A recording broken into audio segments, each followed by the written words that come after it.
Hello, I'm Nigel Ayers, and I run Expat Network, your host for today's webinar. We hope you'll find it useful.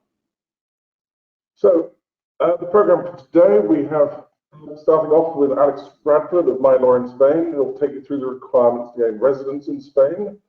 We then have three Spanish property specialists who help people to find their home in Spain. Joanne Alderton of Aldertons deals with the northern Costa Blanca and the Costa de Valencia. Nigel Salmon of Durasol Homes covers the southern Costa Blanca, the Murcia region and the southeast of Spain. Finding Jason Wild of Marbella Connection covers the Costa del Sol. We will look at how to go about finding a property, the popular areas in each region and current market in Spain, as well as the prospects for it. We will then return to Alex Radford, who will take you through the buying process and conveyancing process in Spain and how it differs from the UK. Buying in foreign currency creates exchange risks, and Tom Arnold will explain options to manage those risks and what the prospects are for exchange rates. We'll then move to Brad Hansen of Blevins Franks, who will give you an overview of the Spanish tax system and help with advice about tax planning that should be considered before you move to Spain, as well as the issues once you are in Spain. And then finally, Carrie Ann Harrison of Ibex Insurance will take you through the options for healthcare and private insurance in Spain.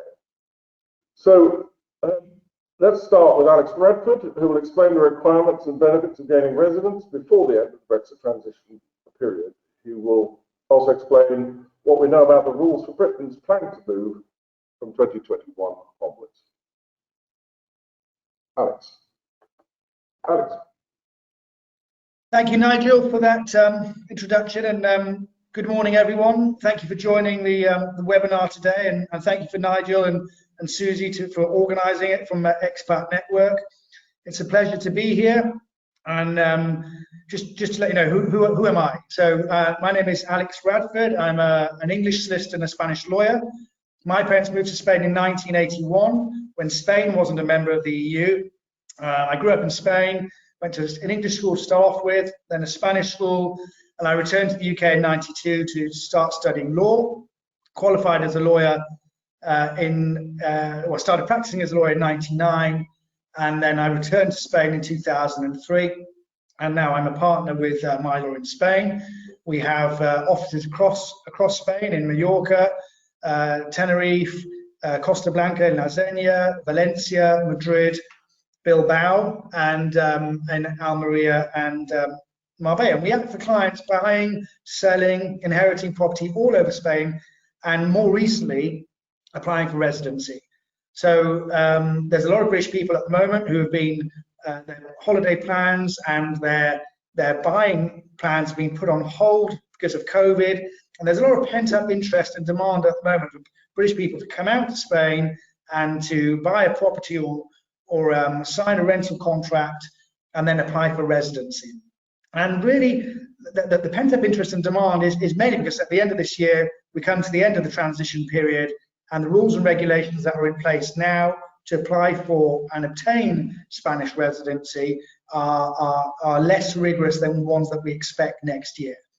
So first of all, why do you need Spanish residency? Well, basically, anybody, any European citizen or a citizen of another country intending to move to Spain to spend more than 3 months in Spain has an obligation to apply for residency. And they don't have to apply for it. They don't have to apply for it after 3 months, but they have to apply for it within the first 3 months. So if you intend to spend more than 3 months in Spain, you have an obligation to register as a resident. Now, it's very important to bear in mind that the calendar year in Spain runs from the 1st of January to the 31st of December. So if you spend more than 6 months in Spain, then you are in a calendar year, then you are considered a Spanish tax resident. And if you spend between 3 and 6 months in Spain, you are not considered a tax resident. What does that mean? Tax resident means you will pay tax in Spain on worldwide assets and income. And if you move into Spain lock, stock and barrel, then that's normally the case, what people want to do. If you're not intending to become a tax resident in Spain, then it's important to stay under the 6 months, 183 days threshold. Okay, So how long does the residency last? Well, basically, the resident, once you apply for and obtain the residency, it lasts for 5 years, okay? And after 5 years, you can renew it. That will be then renewed. And after 10 years, you can actually apply for Spanish nationality. So you can change your nationality over from British nationality or any other nationality to a Spanish nationality once you've been here for 10 years. As far as the residency is concerned, if you are out of the country consecutively for 6 months, then you will actually lose that residency. So in effect, what I'd recommend that you do there is that you break that 6 months up, so you're not out of the country for a full 6 months.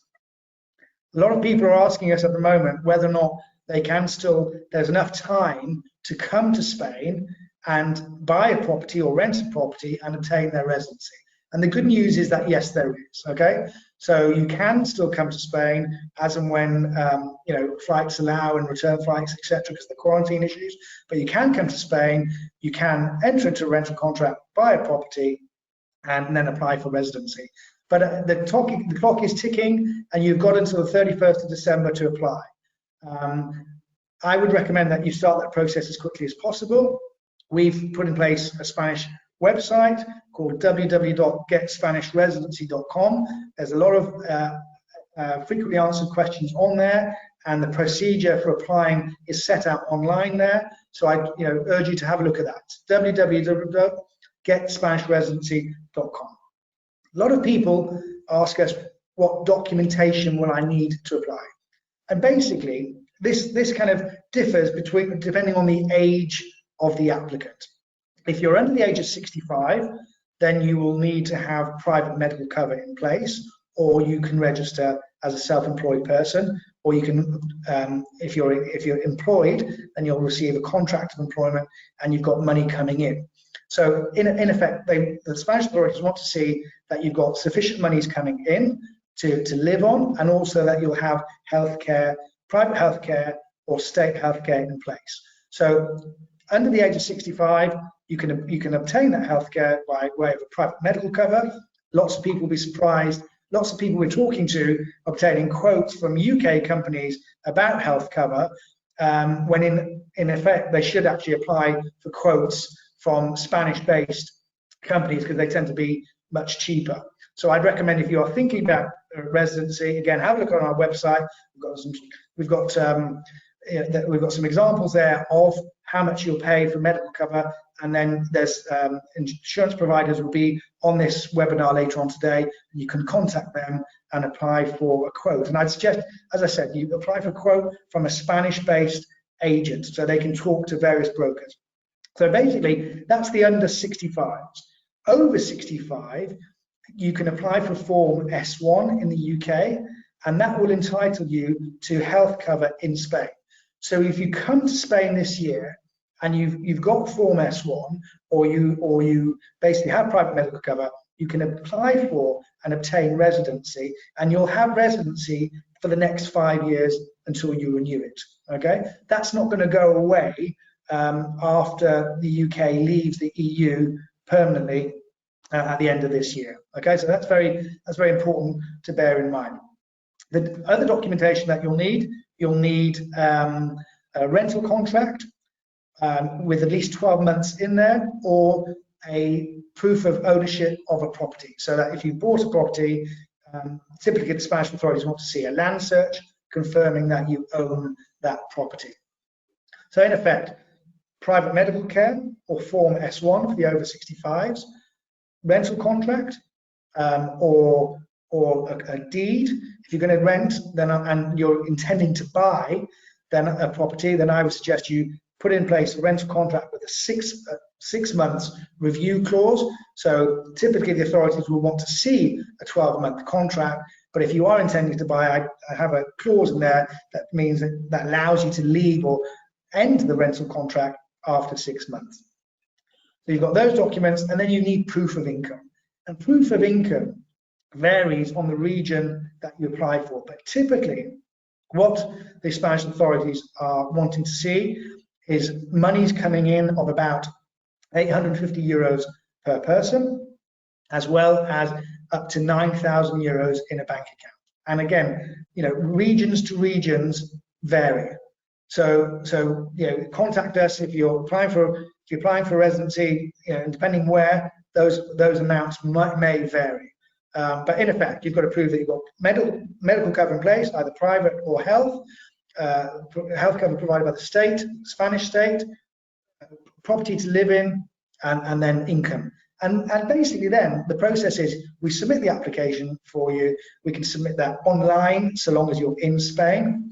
And then when the authorities have approved your application, they will ask you to come along to the Foreigners Department, and you'll be granted with the new TIE card, which is basically a photographic card with your thumbprint on there, and that will basically provide you with residency for the next 5 years. So at some stage, we will need you to come out to Spain.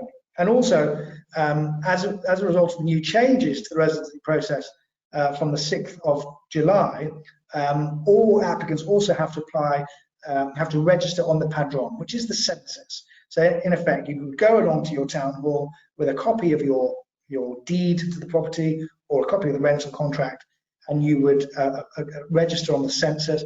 And at the same time, you can sign up to vote in local or European elections. So a lot of people say to us, oh, I'm a resident already, but not a pensioner, but I'm going to retire soon. And they ask whether or not they have to let the authorities know. And in effect, yes, you do. So we are acting for clients who are moving out to Spain. One of the partners or spouses may be over the age of 65, and the other one is younger. You can apply for Form S1, and the younger spouse who may not have retired can be a beneficiary of Form S1. And when they reach that golden age of retirement, then they can obviously let the Spanish authorities know that they've retired as well, and they could apply for Form S1 in their own name. Form S1 can be applied for from a Social Security office in Newcastle, so you'd have to make a call to them and ask them to provide that to you. So a lot of people also talk to us. They don't quite understand the difference between residency, citizenship, and nationality. And basically, just to clarify, nationality is you're a British passport holder or whatever nationality passport you hold. But residency and citizenship are different. Residency is in fact where you live. And you're not going to become a citizen of Spain. You will become a resident of Spain. So that's the main difference here. A resident, you're living in Spain, either for up to 6 months as a non-tax resident or more than 6 months for a tax resident, and you become a resident in Spain. But basically, you don't change your nationality by applying for and obtaining residency. You would only change your nationality if you then chose to take Spanish a passport out. As you're aware, and I mentioned, the UK leaves the EU at the end of the year.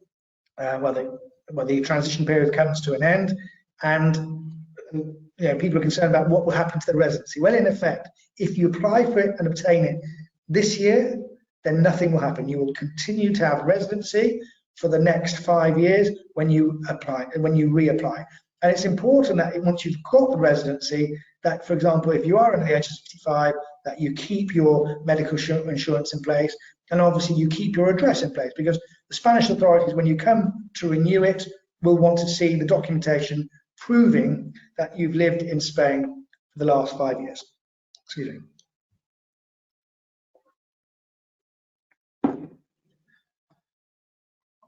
What happens if there isn't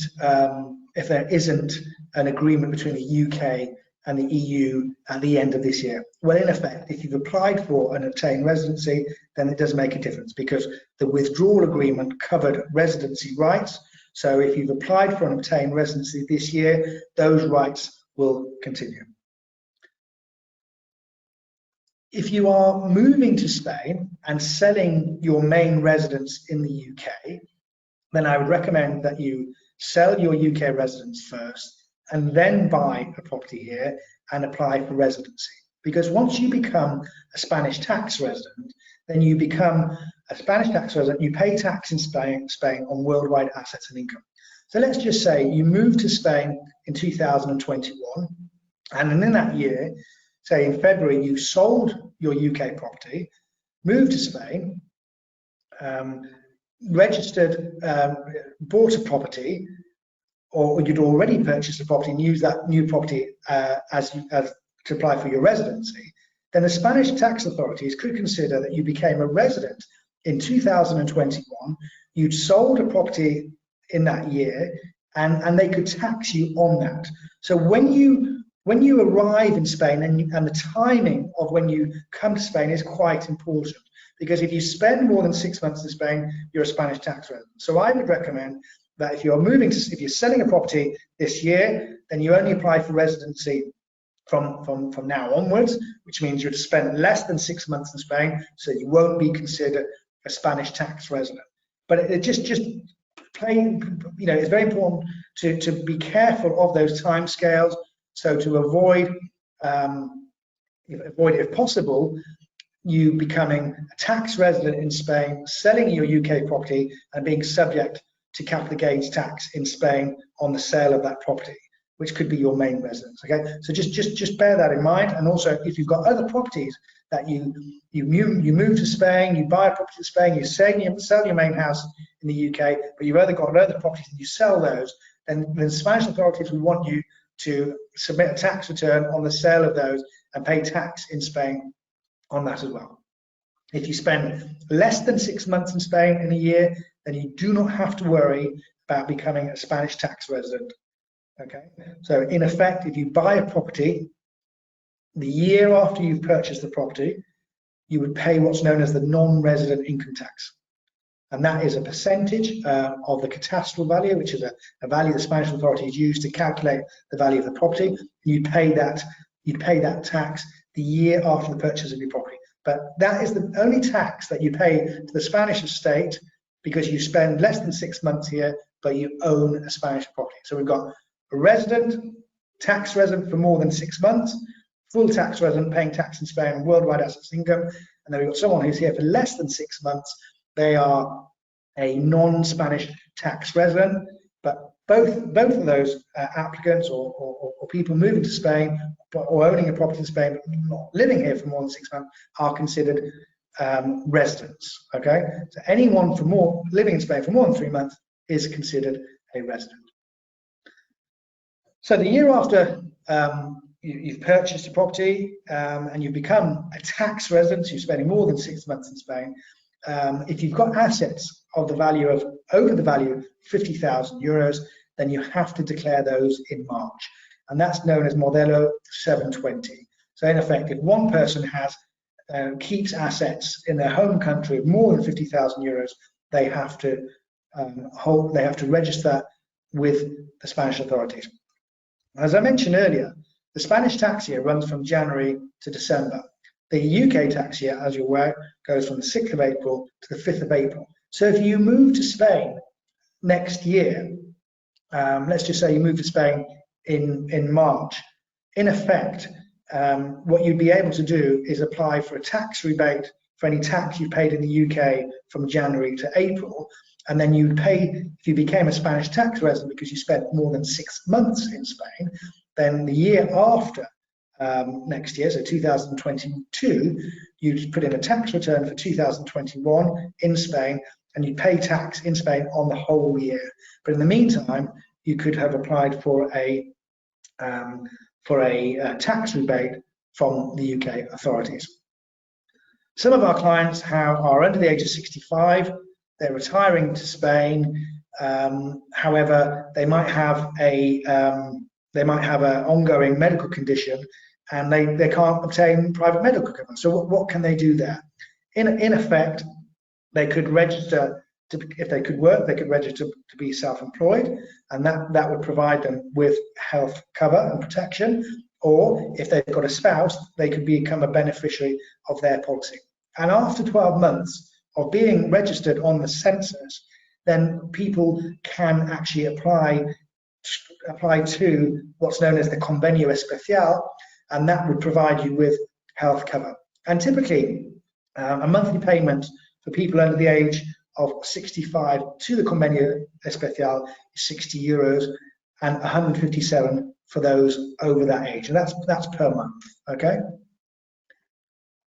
So I think that's basically the residency process is quite straightforward. You've got to get the documentation together. You've got to have bank statements proving you've got means to live in Spain. You've got healthcare in place, whether it's private or the Form S1, and you've got to have an address via a 12-month rental contract or a property deed. Once those documents are collated, we then submit those to the authorities. They will approve those, and then we'll be asking you to come out to Spain for a meeting at the foreigner's office to collect your card. That is the process. If you've got any other questions, I'm happy to answer them now along with Nigel, or feel free to kind of go on our website, www.getspanishResidency.com, and book an appointment to speak to us, or send us an email. We'll be happy to answer any inquiries you've got. Nigel, okay. Over to you. Many thanks, Alex. One question we've had from other people is about what happens in 2021. Just to clarify, people will, there's the Schengen rules, but presumably there is also a number of visa options that people will be able to follow. So could you just very briefly outline that as we're sort of running out of time? So certainly. So basically, 2021. If you don't manage to get residency this year, but you come next year, then we expect at the moment, if you haven't got residency, you'll be able to spend 90 days in a 180-day period in Spain, and you'll have to apply for some form of visa to come into Spain. Obviously, if you've got a residency from this year, you won't have to do that. And the financial requirements, Nigel, haven't been set yet, but basically governments work on the basis. On a reciprocal basis. So if the UK says let European nationals in on a contract with about, say, the amount that's being talked about at the moment is around the £25,000 mark. What we could see is that basically a main applicant coming to Spain next year to apply for residency will have to prove that they've got €25,000 in the bank account. And then basically each beneficiary about €6,000.